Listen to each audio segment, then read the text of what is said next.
માતાજીને આરતી સામે આપી દો. આમ માતાજી ગયા ને આરતી આપો.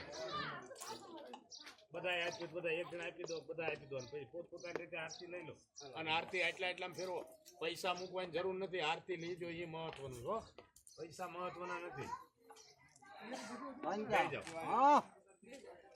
જઈ જાઓ બધા.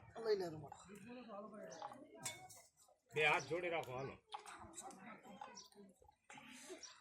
ઓમ સુમુખ એકદંત કપિલો ગજકર્ણ ગંબોધર વિક્રમ